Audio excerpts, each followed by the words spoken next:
नमस्कार। ब्रेक के बाद आपका स्वागत है। मैं हूं आपके साथ हर्ष भारद्वाज। बात करेंगे जम्मू कश्मीर की, क्योंकि जम्मू कश्मीर से लगातार अपडेट निकलकर सामने आ रही है। सबसे पहले बात करेंगे सोपोर की, क्योंकि इस वक्त जम्मू कश्मीर से जो बड़ी खबर निकलकर सामने आ रही है उसमें निकलकर सामने आया है कि जम्मू कश्मीर के सोपोर में इस वक्त सेना का सर्च ऑपरेशन चलाया जा रहा है। दरअसल सेना ने आतंकियों की सूचना पर सर्च ऑपरेशन चलाया है। सूचना मिली है कि वहां पर आतंकी छिपे हो सकते हैं, जिसके बाद सोपोर में ये सर्च ऑपरेशन चलाया जा रहा है। सूचना के बाद यह ऑपरेशन चलाया जा रहा है। इस वक्त की बड़ी खबर हम आपको बता रहे हैं, जम्मू कश्मीर के सोपोर में इस वक्त सेना का सर्च ऑपरेशन लगातार जारी है। जम्मू कश्मीर के सोपोर से इस वक्त की बड़ी खबर निकलकर सामने आ रही है, जब इलाके में कई इलाकों में सर्च ऑपरेशन चलाया गया है। लगातार हम आपको अपडेट कर रहे हैं। सनम एजाज इस खबर पर ज्यादा जानकारी के लिए हमारे सीनियर न्यूज एडिटर, सीनियर साथी हैं। सनम, जिस तरीके से हम देख रहे हैं लगातार हर दिन अब ये खबर निकलकर सामने आती है,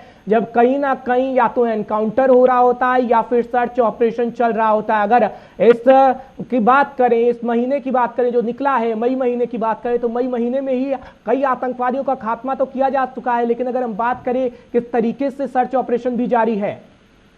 देखिए, बिल्कुल हाँ, यहाँ सर्च ऑपरेशन की आपने बात की तो यूजुअली कश्मीर में कोई दिन नहीं होता जब सर्च ऑपरेशन नहीं होता है, और ये कहीं न कहीं कश्मीर के राइट लेफ्ट कहीं न कहीं होता है। कल की बात करें तो कल जो पुलवामा के मुख्तलिफ जिले थे वहाँ पे सर्च ऑपरेशन था, मुख्तलिफ इलाकों में पुलवामा के, और आज भी अगर कहीं सोपोर में आज ये जो सर्च ऑपरेशन चल रहा है, पुलवामा के ही नजदीक के गाँव में सर्च ऑपरेशन चल रहा है, कुलगाम में चल रहा है, शोपियां में चल रहा है। तो ये एक रूटीन प्रैक्टिस अब हो गई है, और फोर्सेज यूजुअली काम करती हैं कि इन हालात में अपने एरिया डोमिनेशन के लिए इस तरह के सर्च ऑपरेशन करती हैं, और अपने टोटल ये जो सिचुएशन है ये करती हैं, जहाँ इनपुट्स ना भी हों लेकिन फिर भी वहाँ पे वो इस तरह का ऑपरेशन करती हैं ताकि एरिया को एक तरह से अपने डोमिनेशन अपनी दिखाई जाए उन एरियाज में, और ये चलता रहता है। आज भी जिस तरह सोपोर में और श्रीनगर का नजदीक का इलाका है, हारवन के इलाके में अभी कुछ देर पहले खबर आई थी कि फोर्स की डिप्लॉयमेंट अच्छी खासी देखी वहाँ पे गई।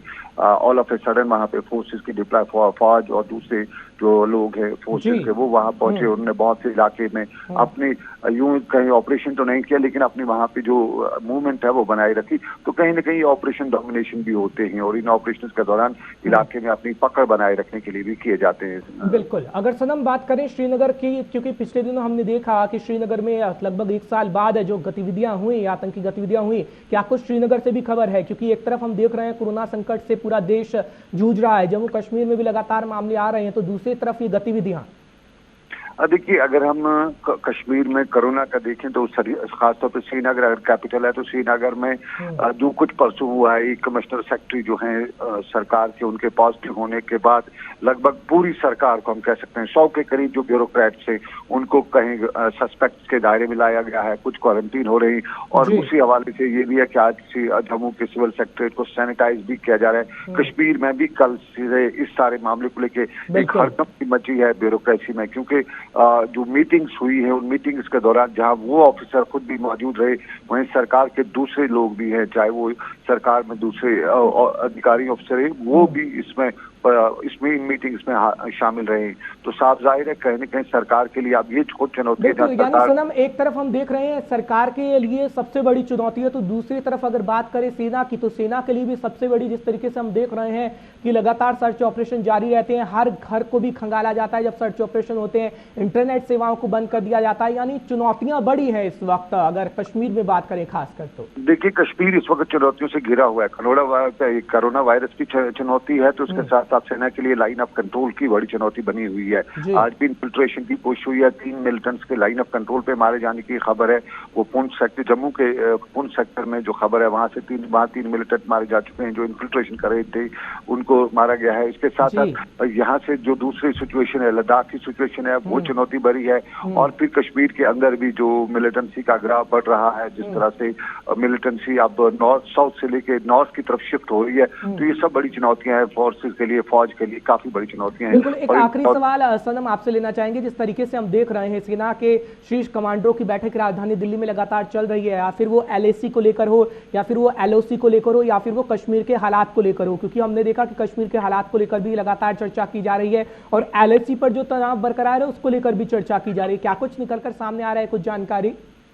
देखिए एलओसी का line of control, actual control जिसे हम कहते हैं, जो लद्दाख के एरिया में चीन के साथ बॉर्डर मिलता है, उसके हवाले से वहां से अभी उतनी कोई अच्छी खबरें नहीं आ रही है। वहां से जिस तरह चीन ने जो अपनी चींचियां लगा रखी है, उसका मुकाबला करने के लिए जहां फोर्सेज, जहां से हमारी फौजें जो है वो सामने से लगी खड़ी है, लेकिन बड़ा फैसला नहीं आ रहा। दिल्ली से इंतजार है फैसले का कि किस तरह का उनके खिलाफ जो है आक्रमण किया जाना है चीन के खिलाफ, किस तरह उनका, जिस तरह खबरें आ रही कि हमारी जमीन, हमारी जो देश की जमीन है उस पर कब्जा कर रखा है चीन ने, तो उसको छिड़ाने के लिए या उसको वापस लेने के साथ साथ चीन पे वापस आक्रमण करने के लिए किस तरह के इकदाम उठाने, इसका भी खुलासा पॉलिटिकल सरकारें नहीं कर रही है। तो वो बड़ी चुनौती यहाँ पे पूछ रहे लोग कि क्यों सरकार खामोश है, क्यों इसके खिलाफ, चीन के खिलाफ करारा जवाब नहीं दिया जा रहा। ये एक मामला यहाँ पे है, लेकिन उसके साथ साथ ये भी है कि जो लिबरल क्लास के लोग हैं वो कहते हैं कि बातचीत थी सभी मामले, और चीन के साथ भी बातचीत के लिए सरकार कोशिश कर रही है और उम्मीद है कि ये बातचीत जो है ये सफल हो पाएगी।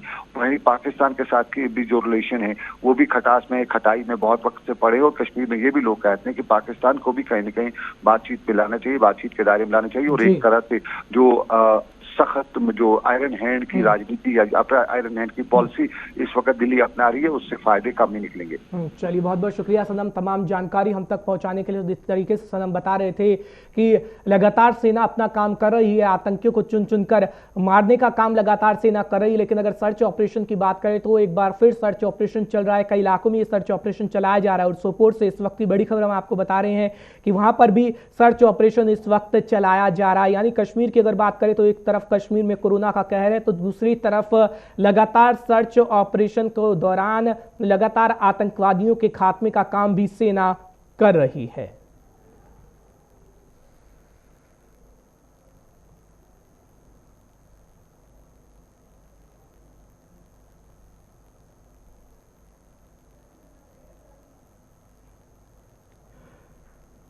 चलिए बात करेंगे पाकिस्तान की नापाक हरकत की, क्योंकि लगातार पाकिस्तान की तरफ से घुसपैठ की जाती है। और पिछले दिनों हमने देखा जब आर्मी चीफ ये कह रहे थे कि पाकिस्तान सीज फायर की आड़ में लगातार घुसपैठ करने की कोशिश करता है, लेकिन सेना को इस बार बड़ी कामयाबी हाथ लगी है। और आपको बता दें कि आतंकवादियों ने घुसपैठ करने की जो कोशिश की है, नापाक जो हरकत की है, क्योंकि जम्मू कश्मीर के नौशहरा में भारत पाकिस्तान बॉर्डर पर कुछ आतंकवादियों ने घुसपैठ करने की कोशिश की और इन कोशिशों को भारतीय सेना के जवानों ने नाकाम किया है और 3 आतंकियों को मौत के घाट उतार दिया गया है। यानी हम कह सकते हैं कि लगातार सेना अपना काम कर रही है और 3 आतंकियों को मौत के घाट उतारा गया है। लाइन ऑफ कंट्रोल से यह खबर है, जब लाइन ऑफ कंट्रोल पर नौशहरा सेक्टर के पास सुबह सुबह आतंकी घुसपैठ करने की कोशिश कर रहे थे, तभी भारतीय सुरक्षा बलों ने उन्हें मार गिराया। अभी भी इस इलाके में सर्च ऑपरेशन जारी है।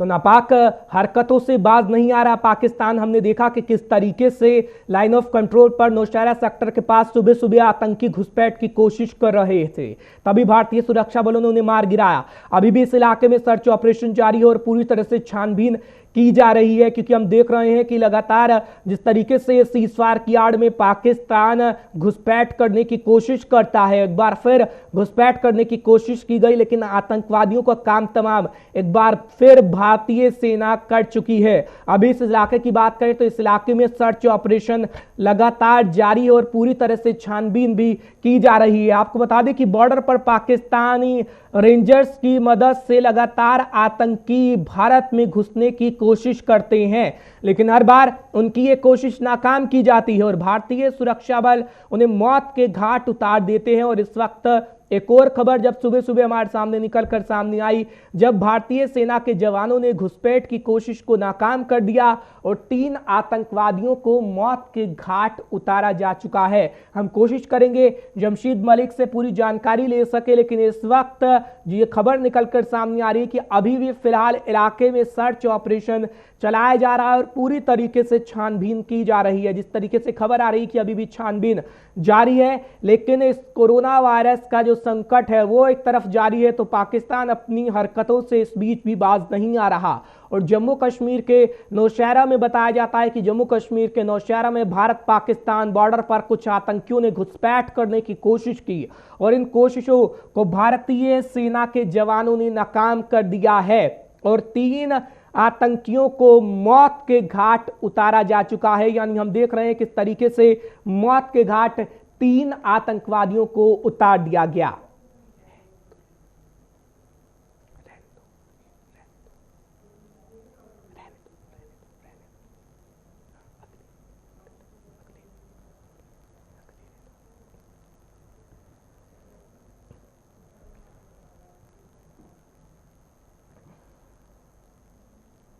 चलिए बात करेंगे प्रधानमंत्री नरेंद्र मोदी की, क्योंकि प्रधानमंत्री नरेंद्र मोदी की अध्यक्षता में बैठक हो रही है। क्योंकि हम देख रहे थे जिस तरीके से प्रधानमंत्री नरेंद्र मोदी ने मन की बात में ही कहा था कि कोरोना की लड़ाई लंबी है और उसे लड़ना होगा, लेकिन इस वक्त ये खबर निकलकर सामने आ रही है जब पीएम मोदी की अध्यक्षता में ये बैठक की जा रही है और बैठक में कई अहम फैसले भी लिए जा रहे हैं। थोड़ी देर में इशफाक गौहर ज्यादा जानकारी के लिए हमारे सीनियर साथी जुड़ेंगे, उनसे पूरी जानकारी इस पर हम तफसीलात से ले सकेंगे, क्योंकि प्रधानमंत्री नरेंद्र मोदी की अध्यक्षता में जो ये कैबिनेट बैठक है, कैबिनेट बैठक की जा रही है और प्रधानमंत्री नरेंद्र मोदी की अध्यक्षता में ये बैठक हो रही है और बैठक में कहा जा रहा है कि कई अहम फैसले लिए जा सकते हैं, क्योंकि हम देख रहे हैं किसानों के मुद्दे पर लगातार चर्चाएं की जा रही हैं। इस कोरोना संकट के बीच आर्थिक पैकेज का जिस तरीके से ऐलान किया गया, सीधा सीधा उन गरीबों को पहुंचे और सीधा सीधा उन गरीबों को लाभ मिले, किसानों को लाभ मिले, इसके लिए भी चर्चा इसमें की जा रही है। तो बैठक अभी लगातार जारी है और प्रधानमंत्री नरेंद्र मोदी की अध्यक्षता में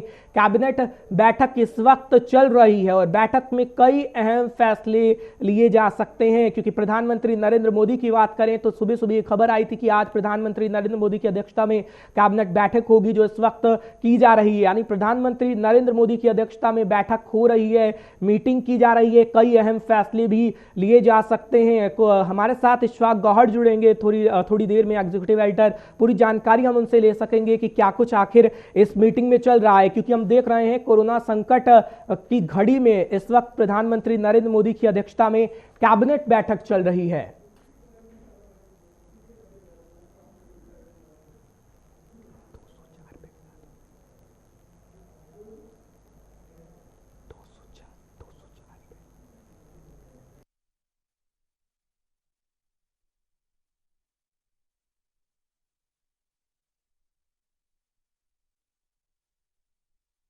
नरेंद्र मोदी की अध्यक्षता में इस वक्त बैठक हो रही है और बैठक में कई अहम फैसले की होने की संभावना है, क्योंकि हम देख रहे हैं कि कोरोना संकट पूरी तरीके से इस वक्त है और प्रधानमंत्री नरेंद्र मोदी की अध्यक्षता में ये बैठक हो रही है। कई अहम फैसले भी लिए जा सकते हैं, क्योंकि लगातार ये देखने को मिल रहा था कि प्रधानमंत्री नरेंद्र मोदी इस अध्यक्षता करेंगे, मीटिंग करेंगे, क्योंकि आर्थिक पैकेज का ऐलान तो कर दिया गया था, लेकिन सीधा सीधा लाभ किसानों तक पहुंचे, मजदूरों तक पहुंचे, उसकी जानकारी के लिए थोड़ी देर में इशफाक गौहर हमारे साथ जुड़ेंगे, एग्जीक्यूटिव एडिटर, और पूरी जानकारी हम उन तक पहुंचा सकेंगे, दर्शकों तक पहुंचा सकेंगे उनके माध्यम से, ताकि पूरी जानकारी हमारे दर्शकों को मिल सके। लेकिन इस वक्त की अगर बात करें तो प्रधानमंत्री नरेंद्र मोदी की इस वक्त बैठक चल रही है, अध्यक्षता में बैठक चल रही है और बैठक में कई अहम फैसले लिए जा सकते हैं।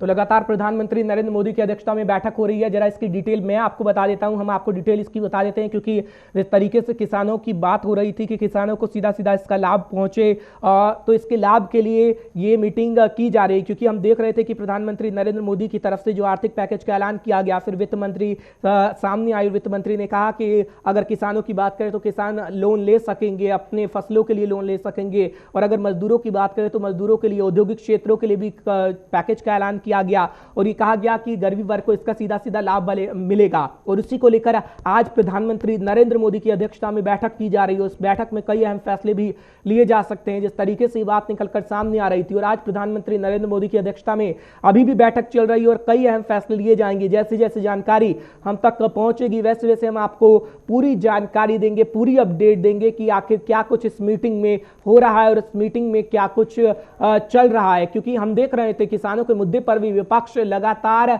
सरकार पर हमलावर था, मजदूर को लेकर भी लगातार सरकार पर विपक्ष हमलावर था। लेकिन प्रधानमंत्री नरेंद्र मोदी की अध्यक्षता में इस वक्त बैठक चल रही है और बैठक में बात करें तो अमित शाह मौजूद है और कई तमाम बड़ी मंत्री वीडियो कॉन्फ्रेंसिंग के जरिए इस वक्त मौजूद हैं प्रधानमंत्री नरेंद्र मोदी की जो अध्यक्षता में बैठक चल रही है। क्योंकि प्रधानमंत्री नरेंद्र मोदी लगातार ये कहते आए हैं कि कोरोना की लड़ाई लंबी है, उससे लड़ना होगा, सबको मिलकर लड़ना होगा, लेकिन अर्थव्यवस्था को भी पटरी पर लाने की जो सबसे बड़ी चुनौती है वो भी लगातार हमें देखने को मिल रही है। और जो नारा दिया जा रहा है कि आप स्वदेशी चीजों का इस्तेमाल करें, उसको लेकर भी प्रधानमंत्री नरेंद्र मोदी लगातार कह रहे हैं। तो इस बैठक में कई अहम फैसले किसानों को लेकर और मजदूरों को लेकर भी किए जा सकते हैं।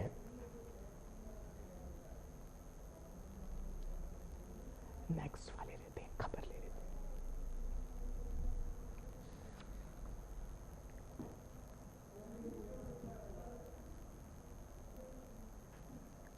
चलिए अब बात करेंगे लॉकडाउन 5.0 की, यानी अनलॉक फेज 1 की। यानी आज जो नाम दिया गया है, आज 1 जून है और अनलॉक फेज 1 की शुरुआत हो चुकी है। ये तस्वीरें आप देख रहे हैं अनलॉक फेज 1 की। जब अलग अलग जगहों से तस्वीरें निकलकर हमारे साथ जो पास ये तस्वीरें निकलकर सामने आई हैं, हम आपको दिखा रहे हैं।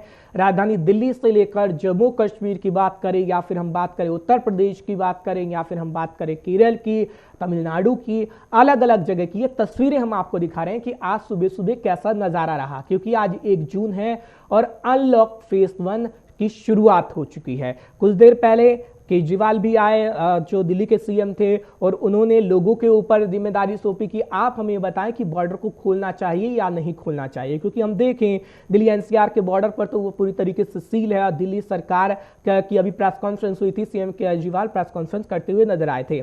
अब जहां तक बात करें उत्तर प्रदेश की, तो उत्तर प्रदेश ने कल गाइडलाइंस अपनी जारी की हैं और रेस्टोरेंट मॉल्स को खोलने की पूरी गाइडलाइंस उन्होंने जारी कर दी हैं। अगर हम गृह मंत्रालय की बात करें तो गृह मंत्रालय के दिशा निर्देश से सोमवार, ये जो आज का दिन है 1 जून से पूरे देश में लागू हो गया है 5.0 लॉकडाउन, जो इसका नाम दिया गया है अनलॉक फेज 1। बहरहाल नए दिशा निर्देश जो दिए गए हैं उसके मुताबिक केंद्र सरकार ने 1 जून से लॉकडाउन में काफी हद तक ढील दी है। गृह मंत्रालय की अगर गाइडलाइंस की हम बात करें तो गृह मंत्रालय की गाइडलाइंस के बाद कई राज्यों ने दूसरे राज्यों से आने जाने वाले लोगों के लिए सीमा खोल दी है। विनोद कुमार के पास चलेंगे, हमारे सीनियर साथी हैं, सीनियर न्यूज एडिटर हैं, पूरी समझ इस पर रखते हैं। विनोद जी बहुत बहुत शुक्रिया सबसे पहले तो आपका जुड़ने का। अगर हम बात करें लॉकडाउन 5.0 की, जिसका अनलॉक फेज 1 नाम दिया गया, जम्मू कश्मीर की अगर बात करें, जम्मू कश्मीर में क्या कुछ सुबह सुबह की तस्वीर हमें देखने को मिली है। जिस तरीके से आपने देखा जम्मू कश्मीर में, आप लगातार ग्राउंड रिपोर्टिंग भी कर रहे हैं, अधिकारियों से बातचीत भी कर रहे हैं, क्या कुछ आज 1 जून है उसकी तस्वीर देखने को मिली? सबसे पहले हम वो आपसे जानेंगे, उसके बाद कोरोना काल पे भी बात करेंगे। देखिए हर्ष, यहाँ पर जम्मू कश्मीर यूटी की बात करें तो ये 7 जून तक एक्सटेंड कर दिया गया है, यानी लॉकडाउन 4 को एक्सटेंड कर दिया गया है।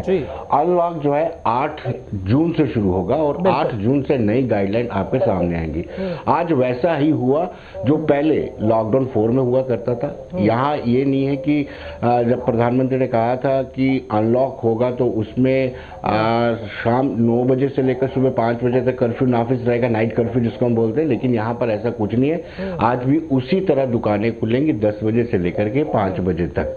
और दूसरी बड़ी बात यह कि शहर के बीचों बीच में कुछ ऐसे पॉजिटिव केस आए हैं जिसमें 2 प्रमुख बाजारों को बंद करना पड़ा है, जिसमें एक तो हमारा सबसे बड़ा कैटर करने वाला, जम्मू प्रोविंस को कैटर करने वाला वेयर हाउस मार्केट है, बहुत बड़ी मार्केट है जो पूरे जम्मू प्रोविंस को कैटर करती है, इवन की कश्मीर में भी वो सप्लाई करती है। उसको भी आज पूरी तरह से सैनिटाइज करने के लिए उसको पूरी तरह से सील कर दिया गया, क्योंकि वहां पे एक पॉजिटिव, वही पॉजिटिव व्यक्ति जो है कनक मंडी, एक बड़ा बाजार है, वो बहुत पुराना बाजार चला रहा है उसमें भी वही जो मजदूर था वहां भी काम करता था और वेयर हाउस में भी काम करता था, इसलिए दोनों जगहों पर उनको सील कर दिया गया और उनको सैनिटाइज किया जा रहा है। ऐसे ही कामफला में एक बैंक की ब्रांच है, उसमें पॉजिटिव पाया गया, उसको भी सील कर दिया गया। पिछले दिनों की तरह ही जम्मू कश्मीर यूटी में किसी तरह की कोई रियायत, अतिरिक्त रियायत नहीं दी गई है और 7 तक मुझे लगता है कि ये प्लानिंग कर ली जाएगी, नई गाइडलाइंस तैयार कर ली जाएंगी कि 8 को किस किस तरह की रियायतें दी जाएंगी। जी हर्ष। बिल्कुल विनोद, प्लानिंग की जहां तक बात करें, आप सीनियर हैं, आपको पूरी इस पर समझ है। विनोद, अगर हम बात करें दिल्ली सरकार की कुछ देर पहले प्रेस कॉन्फ्रेंस आई, उन्होंने एक जनता पर छोड़ दिया कि आप बॉर्डर एरिया को देखिए कि बॉर्डर एरिया के जो है बॉर्डर को खोलना चाहिए या फिर नहीं खोलना चाहिए, क्योंकि यूपी और हरियाणा की बात करें तो वो कह रहे हैं कि दिल्ली से हमें खतरा है, बॉर्डर नहीं खोले जाएंगे। उत्तर प्रदेश की अगर बात करें, कल पूरी गाइडलाइंस उन्होंने जारी की, तो क्या जम्मू कश्मीर के लिए अगर बात करें, क्योंकि दूसरे राज्यों में जाने के लिए, केंद्र शासित प्रदेश में जाने के लिए अब पास की जरूरत नहीं होगी, क्या पूरा एक खाका तैयार किया जाएगा जम्मू कश्मीर में? क्योंकि हम देख रहे हैं जम्मू कश्मीर में लगातार मामले बढ़ रहे हैं, तो आपकी समझ के अनुसार क्या कुछ खाका जम्मू कश्मीर प्रशासन तैयार कर सकती है इन 7 दिनों में? हर प्रशासन को अपने विवेक के साथ फैसला लेना पड़ता है और प्रशासन स्टेक होल्डर के साथ भी बातचीत करता है। और जिस तरीके से कल डोडा में 23 नए मामले आए हैं, तो इससे आप अंदाजा लगा सकते हैं कि आज उन्होंने दिन में भी कर्फ्यू टाइप की सिचुएशन बना दी है। तो कहीं ना कहीं हालात जिस तरीके से डेटरेट होंगे, खराब होंगे, हालात नासाज होंगे, उस तरीके से ही फैसला लिया जाएगा। अगर हालात सामान्य रहते हैं तब भी ठीक है, आपको मूवमेंट पास की जरूरत नहीं है, लेकिन आप जिस स्टेट में आएंगे, जिस यूटी में आएंगे, उस यूटी के अपने प्रोसीजर्स होंगे, एसओपीस उसके अपने होंगे, उसके प्रोटोकॉल्स अपने होंगे कि क्या वो आने वाले व्यक्ति को सैंपलिंग करवाएंगे या स्क्रीनिंग करेंगे, वो आने वाला वक्त तय करेगा। और दुकानें कितने बजे तक खोलनी है, स्कूल कॉलेजेस या फिर मॉल्स वगैरह कब कब खोले जाने हैं, ये सारा फैसला इन 7 दिनों के बीच में लिया जाएगा। लेकिन अनफॉर्चुनेटली हर्ष, आपको बताते चले कि जैसे हमारे बड़े क्रीम जो आईएएस क्रीम ऑफिसर्स है इस वक्त सेल्फ क्वारंटीन में है। वो हमें पता है कि एक आईएएस अधिकारी के पॉजिटिव आने के बाद से उस अधिकारी ने मीटिंग अटेंड की थी, जिस मीटिंग में बड़े इंपॉर्टेंट लोग बैठे हुए थे, उसमें से कुछ सीनियर केएस ऑफिसर्स भी हैं। तो कहीं ना कहीं जो हमारी क्रीम है, जो फैसले लेती है, वो सेल्फ क्वारंटीन है, तो कहीं ना कहीं इसका असर ना पड़े, ये भी हमें ख्याल रखना। जी हर्ष। बिल्कुल, एक आखिरी सवाल विनोद, जिस तरीके से हम देख रहे हैं कि अधिकारी प्रशासन लगातार लोगों को समझा रहा है कि सोशल डिस्टेंसिंग का पालन करना है, मास्क को लगाना है, लेकिन एक तस्वीर हमें आज सुबह देखने को मिली थी जब बीजेपी के आला अधिकारी पार्टी करते हुए नजर आए थे। वो तस्वीर बहुत चौंकाने वाली थी। एक ऐसा नहीं है कि पहली तस्वीर हुई, इससे पहले भी आपने ये रिपोर्ट पूरी तरीके से दिखाई थी कि इस तरीके से वो उल्लंघन करते हुए नजर आए थे सोशल डिस्टेंसिंग का। इससे कैसा मैसेज जाएगा जब पहले की अगर हम बात करें एक मामला ऐसा आ चुका है और दूसरा मामला ये बीजेपी की तरफ से आया है, तो मैसेज कितना गलत इस वे में जाएगा? जी बिल्कुल, आपने ठीक कहा कि बीजेपी अपनी मर्जी से कुछ जगहों पर मीटिंग कर रही है, जिसको लेकर के लोगों में इत्तलाफ भी है। बाकी जो जमातें हैं, जो अपोजिशन है, कांग्रेस की बात करेंगे, राजौरी में कांग्रेस के युवा नेता सनम हैं, उन्होंने इसकी शिकायत की है एडमिनिस्ट्रेशन से कि आखिर बीजेपी अगर केंद्र में उनकी सरकार है और यहाँ भी यूटी पर बीजेपी का ही एलजी है, उनका ये आरोप है, तो आखिर बीजेपी सोशल डिस्टेंसिंग को वायलेट करके किस तरीके से मीटिंग कर सकती है? यानी ये उन्होंने आरोप लगाया है और एडमिनिस्ट्रेशन से जवाब मांगा है कि आप जवाब दें कि बीजेपी को इजाजत किसने दी थी राजौरी में मीटिंग करने की। इस तरह से और भी बहुत सारे मामले आए हैं। जो बीजेपी के बड़े नेता हैं, शख्सियत हैं, जिनकी एक बड़ी पर्सनैलिटी है, उनको ये सोचना चाहिए कि हमें कम से कम सोशल डिस्टेंसिंग को फॉलो करना चाहिए, हमें एक मिसाल बनना चाहिए ताकि हमको देख करके लोग सोशल डिस्टेंसिंग को मेंटेन करें। क्योंकि इस वक्त हर्ष, अगर हमने अपने आप को बचने, जैसे मैं कल भी कह रहा था, तो हमें ये सोचना है कि हम जिससे मुलाकात कर रहे हैं, जो हमारे सामने है, वो पॉजिटिव केस है, हम कितना उससे बच सकते हैं, उससे ही हम बच सकते हैं, जिस रफ्तार से पॉजिटिव मामले बढ़ रहे हैं। जी हर्ष। बिल्कुल विनोद, जाते जाते अब जरा उन रेड जोन, जिस तरीके से कंटेनमेंट जोन की बात हो रही है कि जम्मू में जो मामले बढ़े थे, एरिया को सील किए गए हैं, उसकी जरा अपडेट दीजिएगा। क्योंकि हमने कल कठुआ की तस्वीर देखी थी, रिहाड़ी इलाके की तस्वीर देखी थी, जहां पर पूरे एरिया को सील कर दिया गया था। अगर अशोकनगर की बात करें, अशोकनगर में वो इलाका पूरी तरीके से ठीक हो गया। वहां पे पहले एक बुजुर्ग आया था पॉजिटिव, हालांकि उसका टेस्ट बाद में नेगेटिव आया, तो कंटीली तारों को हटा भी दिया गया था। तो क्या कुछ अपडेट निकलकर सामने आ रही है?